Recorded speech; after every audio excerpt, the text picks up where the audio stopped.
Cholecystokinin के structure में 33 amino acids होते हैं और हमने अभी देखा था कि इसका जो स्ट्रक्चर होता है वो गैस्ट्रिन से होमोलोगस होता है। कैसे होमोलोगस होता है कि जो 5 टर्मिनल होते हैं, 5 टर्मिनल अमीनो एसिड होते हैं, फिनाइलएलैनिन, स्पार्टेट, मेथियोनिन, ट्रिप्टोफैन और ग्लाइसिन। इनका जो सीक्वेंस गैस्ट्रिन के अंदर भी इनका सीक्वेंस कोलिसिस्टोकाइनिन दोनों में सिमिलर होता है।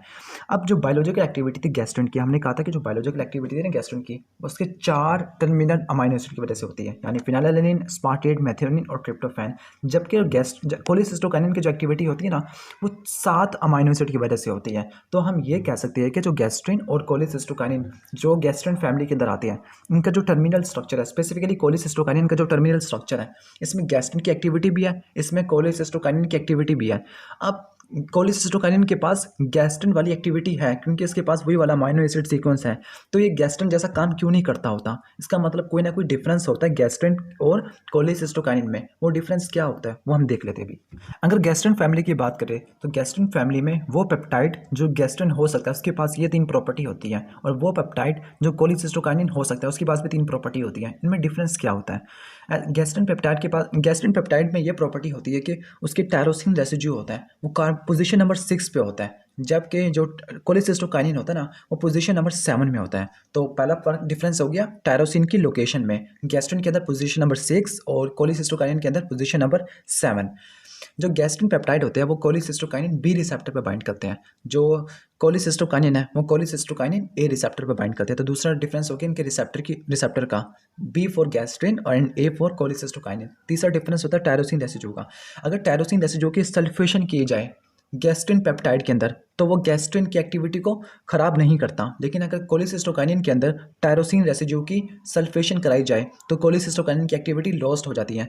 तो हम ये कह सकते हैं कि सल्फेशन कराने से अगर फंक्शन अगर लॉस्ट होता है तो वो कोलिसिस्टोकाइनिन पेप्टाइड है, अगर सल्फेशन कराने से फंक्शन लॉस्ट नहीं होता तो वो गैस्ट्रिन पेप्टाइड है। अगर वो कोलिसिस्टोकाइनिन बी से बाइंड करे तो वो गैस्ट्रिन पेप्टाइड है, अगर वो कोलिसिस्टोकाइनिन ए से बाइंड करे वो फिर वो कौन सा होगा? कोलिसिस्टोकाइनिन पेप्टाइड है। तो ये इनके डिफरेंस होता है कोलिसिस्टोकाइनिन और गैस्ट्रिन पेप्टाइड का, और कुछ सिमिलैरिटीज होने की वजह से हम दोनों को गैस्ट्रिन फैमिली के अंदर इंक्लूड करते हैं।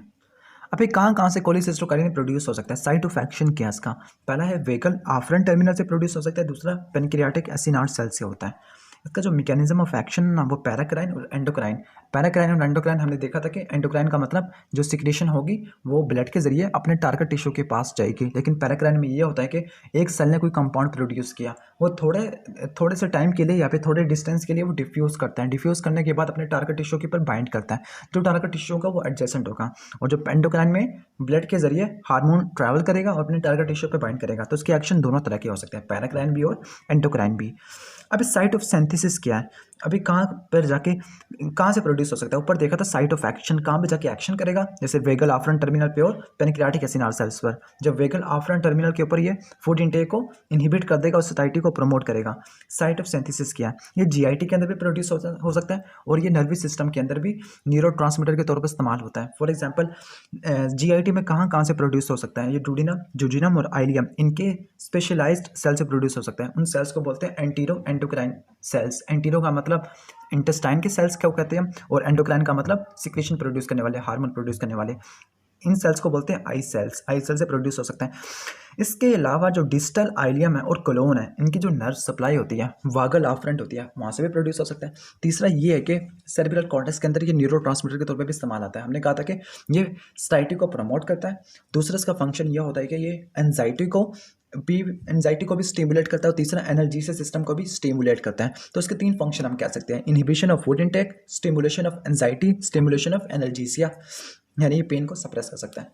अब ये बनेगा किससे? अभी जो बनता है ना ये इनएक्टिव फॉर्म से बनता है। इसका जो प्रीकर्सर होता है काफ़ी ज़्यादा उसका साइज़ बड़ा होता है, उसका प्रीकर्सर को बोलते हैं हम प्री प्रो कोलिसिस्टोकाइनिन। फिर इसकी प्री प्रो कोलिसिस्टोकाइनिन की सिलेक्टिव क्लीवेज होती है। सिलेक्टिव क्लीवेज होने की वजह से 4 कंपाउंड्स प्रोड्यूस हो सकते हैं, कोलिसिस्टोकाइनिन 58, कोलिसिस्टोकाइनिन 33, कोलिसिस्टोकाइनिन 39 और कोलिसिस्टोकाइनिन 8। लेकिन जो मोस्ट इंपॉर्टेंट है ना वो कोलिसिस्टोकाइनिन 33 होता है। तो हम इसको पढ़ते होते हैं कोलिसिस्टोकाइनिन 33 को। अब इसके स्ट्रक्चर की भी बात होगी, इसके फंक्शन भी हमने पढ़ लिया। अब इसके स्टिमुलस कर लेते हैं। कुछ ऐसे स्टिमुलस होते हैं जो उसको एक्टिवेट कराते हैं, कुछ ऐसे स्टिमुलस होते हैं जो उसकी सिक्रेशन को ब्लॉक करते हैं। तो इसके स्टिमुलस पहला होगा ओलिगोपेप्टाइड और अमीनो एसिड होगा। अमीनो एसिड्स कौन से? फिनाइलएलैनिन और ट्रिप्टोफैन। जिस तरह ये गैस्ट्रिन के सिक्रेशन को प्रमोट करते हैं इसी तरह कोलिसिस्टोकाइनिन के सिक्रेशन को भी प्रमोट करते होते हैं। ये दूसरा होता है फैटी एसिड का। ऐसे फैटी एसिड जिनका कार्बन आइटम ज़्यादा होते हैं, और मैग का मतलब मोनोएसाइल ग्लिसरॉल। टैग क्यों नहीं हो सकता? Because tag intestinal cell membrane को क्रॉस नहीं कर सकता। पहला स्टिमुलस था प्रोटीन की डाइजेस्टिव प्रोडक्ट, क्योंकि कोलेसिस्टोकाइनिन का फंक्शन ये होता है कि पैनक्रियाटिक एंजाइम की सिक्रेशन को बढ़ा देना, स्टिमुलेट करना। और जो कि प्रोटीन आ रही है तो प्रोटीन इसकी सिक्रेशन को बढ़ा देगी, जिसकी वजह से प्रोटीन की डाइजेशन भी प्रमोट होगी। दूसरा था फैटी एसिड। फैटी एसिड क्यों इसकी सिक्रेशन को बढ़ा देते हैं? बिकॉज फैटी एसिड सिक्रेशन को बढ़ाएगी तभी कोलेसिस्टोकाइनिन बाइल की सिक्रेशन को प्रमोट करेगा, जिसकी वजह से फैटी एसिड की डाइजेशन और एब्जॉर्प्शन हो सकेगी। तीसरा इसका स्टिमुलस होता है एसिड। अगर एसिड सिक्रेशन ज़्यादा होती है तो भी इसको स्टिमुलेट कराती है। क्यों स्टिमुलेट कराती है? क्योंकि इसका जो एक फंक्शन होता है, इसने सिक्रेटिन के एक्शन को पोटेंशिएट करना होता है। सिक्रेटिन के एक्शन को पोटेंशिएट करते हुए इसने बाइकार्बोनेट आयन की सिक्रेशन को बढ़ा देना है। वो बाइकार्बोनेट आयन जो होता है वो स्टोमक के एसिडिक आयन को न्यूट्रलाइज करने के लिए इस्तेमाल हो सकता है, उसके पीएच को बफर करने के लिए इस्तेमाल हो सकता है। तो पहला प्रोटीन वाला स्टिमुलस, दूसरा फैट, और तीसरा एसिडिक पीएच। चौथा इसका होता है कि कुछ ऐसे प्रोटीन्स होते हैं ना, दो प्रोटीन रिलीजिंग फैक्टर होते हैं, वो भी इसकी स्टिमुलेशन को बढ़ा देते हैं। वो कौन से होते हैं? एक सीसीके रिलीजिंग पेप्टाइड होता है, दूसरा होता है मॉनिटर पेप्टाइड होता है। जो सीसीके रिलीजिंग पेप्टाइड होता है वो इंटेस्टिनल म्यूकोसा से प्रोड्यूस होता है, दूसरा होता है मॉनिटर पेप्टाइड, वो पेनक्रियास से प्रोड्यूस होता है। जिस तरह हम ये पढ़ते थे कि जो हाइपोथैलेमस से कुछ रिलीजिंग हार्मोन्स होते हैं वो एंटीरियर पिट्यूटरी के सिक्रेशन को कंट्रोल करते होते हैं, इसी तरह जो कुछ ऐसे रिलीजिंग हार्मोन भी होते हैं जो कोलेसिस्टोकाइनिन के सिक्रेशन को कंट्रोल करते हैं। फॉर एग्जांपल इंटेस्टिनल म्यूकोसा से भी आ सकते हैं या फिर ये पेनक्रियास से भी आ सकते हैं। अब कोलेसिस्टोकाइनिन के पॉजिटिव फीडबैक को देख लेते हैं कि कोलेसिस्टोकाइनिन अपनी सिक्रेशन को कैसे बढ़ाता है। जब कोलेसिस्टोकाइनिन की सिक्रेशन बढ़ेगी, चार इसके स्टिमुलस हो गए। पहला स्टिमुलस था प्रोटीन के डाइजेस्टिव प्रोडक्ट, दूसरा फैटी एसिड यानी और मोनोसाइल ग्लिसरॉल, तीसरा एसिड, चौथा होता है रिलीजिंग फैक्टर। इसकी सिक्रेशन को बढ़ा देते हैं। जब इसकी सिक्रेशन बढ़ेगी तो फिर वो बाइल और पेनक्रियाटिक जूस ज़्यादा ड्यूडेनम में आएगा। जब वो ज़्यादा ड्यूडेनम में आएगा तो वो प्रोटीन और फैट की डाइजेशन भी ज़्यादा करेगा। जब वो प्रोटीन और फैट की डाइजेशन भी ज़्यादा करेगा तो जो फैट के प्रोडक्ट्स और प्रोटीन के डाइजेशन के प्रोडक्ट्स ज़्यादा रिलीज हो गए। जब प्रोटीन और फैट की डाइजेस्टिव प्रोडक्ट ज़्यादा रिलीज होगी तो वो कोलेसिस्टोकाइनिन को स्टिमुलेट करती है। फॉर एग्जांपल प्रोटीन अगर डाइजेस्ट होती है तो वहाँ से ओलिगोपेप्टाइड्स और अमाइनो एसिड्स रिलीज होते हैं। अगर फैट की हाइड्रोलिसिस हो तो वहाँ से प्रोड्यूस होता है फैटी एसिड और मोनोएसाइल ग्लिसरॉल। तो इस तरीके से कोलेसिस्टोकाइनिन अपनी सिक्रेशन को खुद बढ़ा लेता है। लेकिन ये पॉजिटिव फीडबैक डिसअपियर हो जाता है। कब डिसअपियर होता है? जब प्रोडक्ट ऑफ डाइजेशन कहीं और पहुंच जाती है, लोअर पोर्शन ऑफ गट में पहुंच जाती है। दूसरा ये होता है कि जो सीसीके रिलीजिंग और मॉनिटर पेप्टाइड्स होते हैं वो डिग्रेड हो जाता है प्रोटीलिटिक एंजाइम से। कोलिसिस्टोकाइनिन के रिसेप्टर दो तरह के होते हैं, कोलिसिस्टोकाइनिन ए, कोलिसिस्टोकाइनिन बी। ए वाले रिसेप्टर पेरिफेरी और ब्रेन में ज़्यादा होते हैं, लेकिन जो बी वाले होते हैं वो ब्रेन में ज़्यादा होते हैं।